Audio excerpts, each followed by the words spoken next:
Pagsisihan ninyo talikdan ng inyong mga kasalanan, pagkat malapit nang maghari ang Diyos.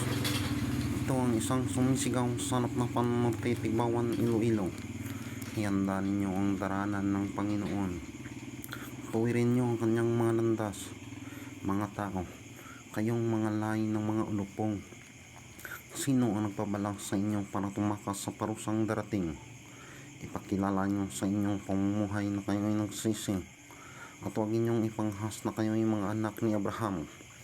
Sinasabi ko sa inyo na ang Diyos ay makakalikha ng mga tunay na anak ni Abraham mula sa mga batong ito. Ngayon pa'y nakaamba na ang palakol sa ugat ng bawat punong kahoy. Sa bawat punong kahoy na hindi mabuti ang bunga ay itatapon sa apoy. Pinangbautisman ko sa tubig bilang tanda ng inyong pagsisi at pagtalikod sa inyong mga kasalanan. Ngunit ako nang dumarating ang magbabautismo sa inyo sa Espiritu Santo sa apoy. Ako'y makapangyarihan. Hindi kayo karapat-dapat kahit naghawak lang ng aking panyapak. Hawak ko ang aking kalaykay para tipunin ang mga dayami. Lipunin ko sa aking kamalig ang trigo at palay.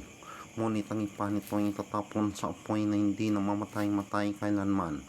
Bali ang ipa at ang punong kahoy na hindi mabuti ang bunga. Kaya kayong mga taong hindi nagsisit ng talikod sa inyong mga kasalanan, kayong lahat ay maiimpyerno. Amen. Thanks God.